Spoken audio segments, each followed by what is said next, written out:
Welcome to the Fearful Fright series, where we will be reading with our favorite green ghoul, Grimmer. Now sit back and enjoy this twisted tale. Today our story is called Below the Tides, Part 2. The Breathing House. The lights went out. Not all at once. First the lamp beside Daniel's bed flickered weakly, buzzing with static. Then the television in the living room snapped into darkness. Then the digital clock beside him blinked. 3:17 a.m. And died. The apartment fell silent. Not normal silence. Not city silence with distant traffic and humming pipes. This silence felt thick. Listening. Daniel's breathing turned shallow as darkness swallowed the room. Rain tapped softly against the windows, but underneath it. Click. From the hallway. Click. From inside the walls. Lena stood motionless near the bedroom door, her face pale in the moonlight spilling through the curtains. Too pale. Daniel slowly backed away across the mattress. Lena. Her head tilted slightly. Like she didn't understand the name anymore. Then came another sound. A dragging noise overhead. Something moving across the ceiling. Daniel looked up instinctively. The plaster bulged downward. Not much. Just enough to show movement beneath it. Like fingers crawling through insulation. The clicking multiplied. Inside the vents. Behind the walls. Under the floor. And then the thing above them moved fast. Scrape. The ceiling split open. A pale arm burst through raining drywall onto the bed. Daniel screamed and rolled away as long white fingers clawed blindly through the darkness. The arm bent wrong, too many joints snapping and twisting like a spider unfolding. Lena didn't react. She simply stared at him. The hole widened. Something inside the ceiling lowered itself down slowly. Its skin looked translucent beneath the moonlight, veins pulsing black beneath stretched flesh. Its face was smooth and eyeless except for the vertical slit splitting open from forehead to chin. Click click click click. The slit peeled wider. Rows of wet teeth unfolded inside. Daniel bolted. He shoved past Lena and sprinted into the hallway just as more noises erupted throughout the apartment. Walls cracking. Vents rattling. The clicking becoming deafening.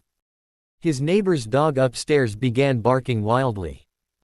Then suddenly yelped. Silence. Daniel reached the front door and fumbled with the lock. Behind him, Lena spoke softly. You shouldn't run from them. He turned. She stood at the end of the hallway now. But something was wrong with the way she moved. Her limbs jerked slightly between motions. Like frames missing from reality. Like something learning how to imitate a human body.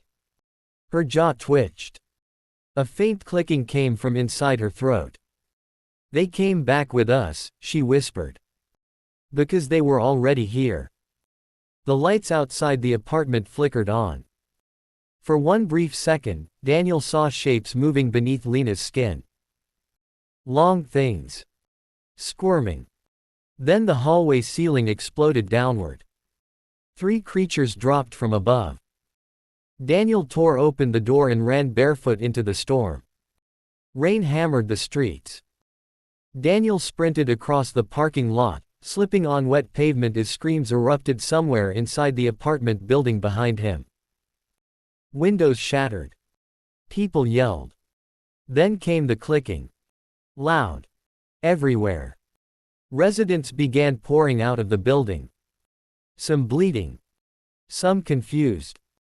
One man stumbled into the rain clutching his throat before something pale unfolded from his mouth.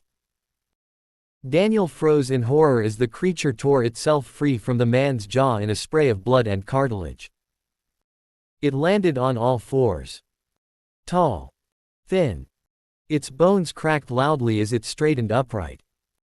Then it turned its smooth face toward Daniel. Click. Others emerged from the building behind it. Not dozens. Hundreds. Moving unnaturally fast through the rain. The island hadn't been their home.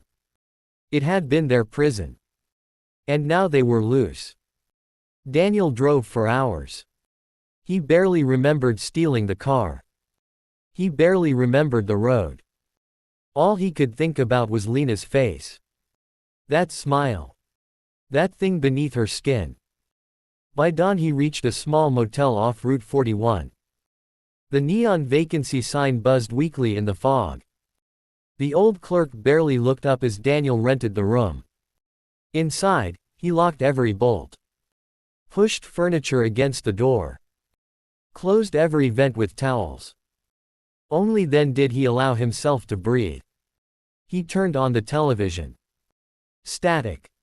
Every channel dead. His phone had no signal. Then it vibrated. Unknown caller. Daniel stared at it. Declined it. Immediately, it rang again. Unknown caller. His hands shook as he answered. For several seconds there was only static. Then, click. Lena's voice whispered through the speaker. Daniel. He nearly dropped the phone. You left me. What are you? Silence. Then a wet crackling sound. Like bones shifting. I'm still learning, she said softly. Behind her voice, he heard others clicking. Thousands of them. Where are you? I can hear you breathing. Daniel spun around the motel room in panic. Then, a click sounded directly above him. Inside the ventilation shaft. The grate slowly bent downward. Daniel ran before the creature even dropped. He smashed through the motel window and fled into the woods behind the building as screams erupted from other rooms. The creatures spread impossibly fast. Like infection. Like mold. Like they'd been waiting beneath civilization forever. Rain soaked him as he pushed deeper into the forest. Then suddenly. Lights. Floodlights. Blinding white beams cutting through the trees. Men with rifles emerged from the darkness. Don't move. Daniel collapsed to his knees. Military. Black uniforms. No insignias. One of them grabbed him roughly. You were on the island, the man said. It wasn't a question. Daniel nodded weakly. The soldiers exchanged looks. Fear. Real fear. One soldier whispered, "We're too late." Daniel looked around. What is this? The leader stared into the woods behind them. Then came distant clicking. Hundreds of them. Approaching. They aren't animals, the soldier said quietly. They're older than we thought. A loudspeaker crackled somewhere nearby. Containment breach confirmed. Daniel's blood turned cold. Containment. The soldier looked at him grimly. That island wasn't a game show. The clicking grew louder. Closer. The trees ahead began moving unnaturally. Not from wind. From bodies.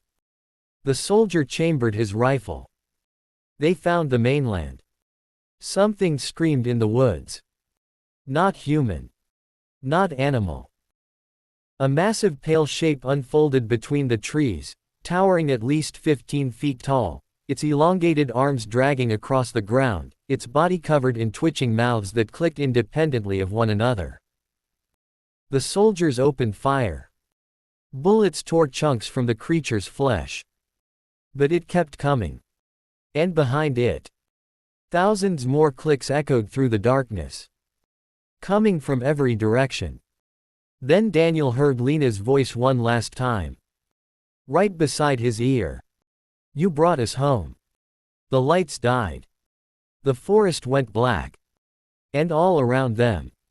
Something beneath the earth began breathing again.